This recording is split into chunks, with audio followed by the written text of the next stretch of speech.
Hi, everyone, and welcome to the Zero to Empire podcast. On this episode, I have Brad Eck, and he's the founder of the Isms Guy.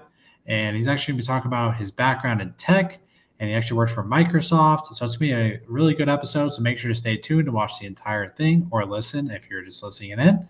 And yeah, thanks so much for being here, Brad. And actually, my first question to you is, what actually drew you to leadership coaching after spending years in tech and working for Microsoft? I think the short answer to that is just a big transition at one point in time where if you've been in the leadership world um, good leaders will challenge you to create your own mission statement. And a lot of us just go through life, and I did for 35 years, of ignoring that request and not doing anything about it. But at one point in time in 2017, I actually decided to sit down. And man, did my world change. It no longer made sense for me when I figured out why I was here on this planet. It no longer made sense for me to continue in the tech industry the way that I was running. I quickly became, how do you say it, unemployable because of my passion for people and engaging with them to be better. It just really redirected my entire approach to life. I see. Well, that's really cool that you're making an impact by doing leadership coaching today. And I'm glad to have you part of the episode. Thanks. And what was the turning point where you said, I need to build something around the leadership model? I think really what it came down to, I mean, it's a varied background, but there was a point in my career while I was really taking off, and I had to put that on hold in order to be able to focus in and raise my autistic son.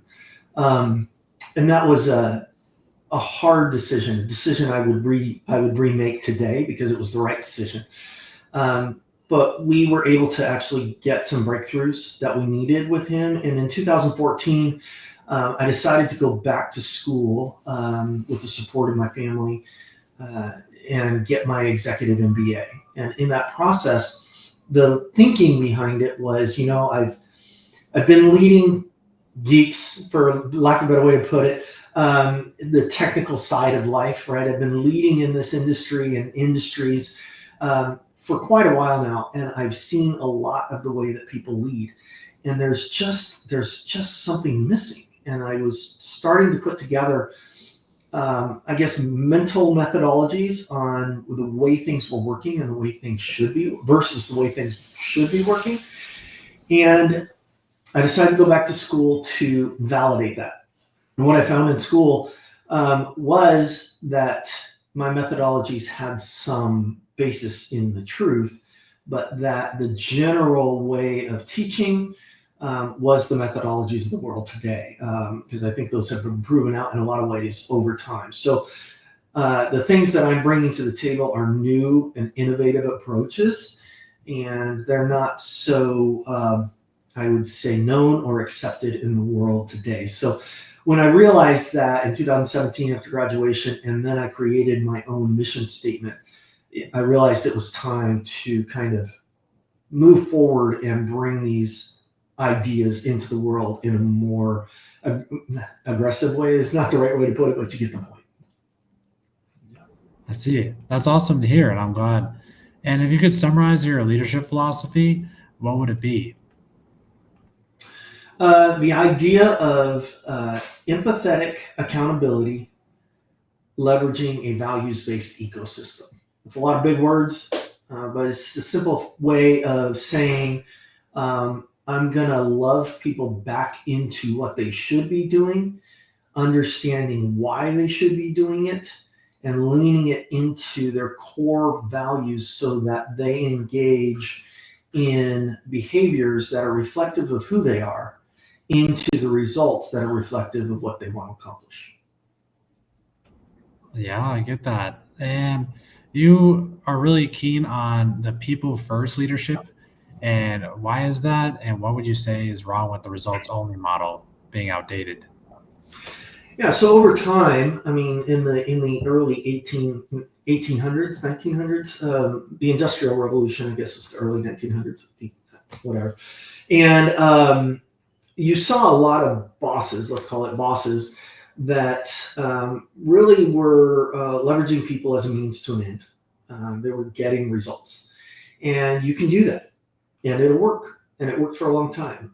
Eventually, we had the whole idea of unions and laws and things protecting people and civil rights and all of the important things that have come over the course of the last century.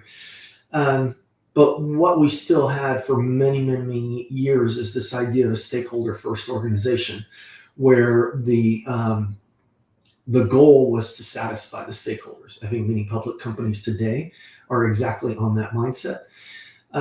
But in time, I think in the 80s, probably in maybe the 90s, you started getting this unique, innovative approach towards a customer service mindset. And that customer service mindset derived out of behaviors. So what they were trying to do in people management, things like that, is to create behaviors that would satisfy the customers, which would ultimately create the results that would satisfy the stakeholders. And it was a very logical, asking the question, why do we get the results we get? And how can we improve that? Well, you can improve it by providing better service. So we went from a results focused thing to a behavioral / customer service based thing. And I think now we're moving into this new mindset. And there's a lot of books out there on values-based ecosystems. My forthcoming one is just another, but I would say that I really detail, as an engineer, I've thought long and hard and tried to engineer these methodologies so that they're understandable and yet solid in their approach. And the idea behind these is that you're creating a values ecosystem that will ultimately drive your behaviors. So the values are going to change and grow our people, and it's a people first mindset, people being your staff. And then those will create the behaviors that drive the customer service that ultimately create the results that will satisfy your stakeholders. Yeah, that totally makes sense. And when it comes to the values-based system, Mhm. I get that's the new trend, and I'm glad to hear it when it comes to not just results only model being outdated. That's great. And who would you say is your ideal client today? Uh, I think the answer to that is kind of, I'm going to invert the question, and that is that it's not the results oriented person, right? A values based ecosystem is a 2-level step deeper of changing the core elements of who you are as a person, creating a longevity in the results. Okay. So the point here is that you won't see the impact for any reasonable time frame. So if you're a results oriented person, this isn't for you. This isn't the approach you want because you need results today.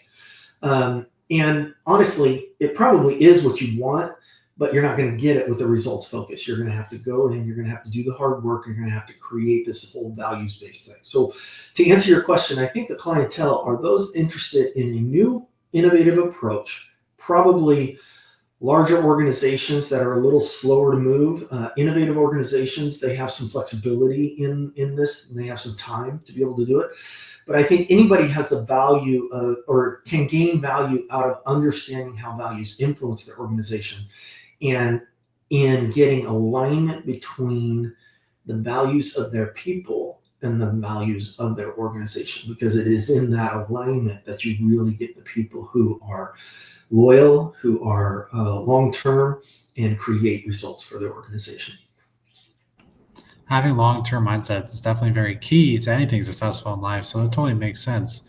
And what would you say is a story where your approach created a lasting change on one of your clients? It's a hard question, and I say it's a hard question because maybe the answer isn't what people want to hear. I just referred to the idea of aligning your core values of the individuals with the core values of your organization. And what you'll find is that in this process of alignment, you are either going to do one of two things. You're going to find that alignment, or you aren't. And so part of the process is being willing through empathetic accountability and the processes engaged to allow people to find the companies that they thrive in. I'll put it that way. If it's not you, empower them to find the company that they can thrive in. That's not a laying off, it's not a firing, it's an empowerment to say, look, you're not a great fit here because of the values conflict, and help them to find a place where they might fit better. A values mindset is just as important in leadership as it is in the people themselves. If they don't believe in it, if they just believe in coming into doing the work, it's not a good fit. There is a mindset shift that has to take place. We would call that a paradigm shift, right? A paradigm shift into values-based leadership creates a different way of approaching business. So I would say, to answer your question, the successful businesses that I've put together, or the successful organizations that have come out of this, are organizations that are able to build their teams more than transition their teams. So if you're able to build from the beginning, you're all on the same level playing field, and you're all coming in with this intentional effort to align values with the organization, you can and will be successful. And that is when I have been successful. It's a lot harder because you're dealing with people, and people are feisty, right? It's a lot different because they don't like change. And so it's a lot harder when you're actually trying to change an existing team. Can be done, but you have to be willing to do the hard work of accountability and making the decisions on who and who are not aligned with your core values. Building a strong team is definitely very important, and I'm glad you're making that impact on different teams across America. And how do you actually go about changing the teams? Is it one-on-one with them all, individuals? Is it groups? Is it workshops? How do you go about that? Yeah, so I do all of the above. I think it's the level of depth that you're looking for, and I'll also parallel that with maybe the level of problems that you're having. So in a speakership scenario where you're in front of a crowd, I can introduce the topic. I can have a conversation like we're having today, really engage in it, and set up some intrigue to go a little bit deeper. We have a 3-day workshop, which is really talking about each day, spending some time into each of the 3 methodologies and diving deep and doing the work of figuring out your core values and how those influence an organization. And let me clarify here as an example. An organization is simply a legal entity. It is nothing without the people. And so an organization itself does not have values. An organization is a group of people who have aligned on a certain set of values. And if the people's values themselves don't align with that, that's where you get the conflict. And so the idea here is to create an organization that might have 5, 6 core values, but that the people that are coming in and leading that organization or involved in the organization, period, can align their own values into those values as well, that there's a connection point. And those values they can be, values are values. They're amoral. Some are good, some are bad. It just kind of depends on what your goals of the company are. So it's really coming down with values that can push your organization forward and the people that will align within those. Yeah, it totally makes sense to have those core values line with the people that are working for you. Mm-hmm. And how can those actually interested in having you as their coach reach out to you by and find you? You can always reach me at my website, which is ismsguy.com. And then if you just want to email me directly, there's contact on there, but you can do info@ismsguy.com as well. That's perfect. Well, thanks, Brad, for being on the podcast. I really enjoyed this episode with you. And thank you for everyone else for watching in and listening in. And don't forget to go check him out and the Isms Guy website. And I'll see everyone in the next episode of Zero to Empire. Thanks a lot, Sam.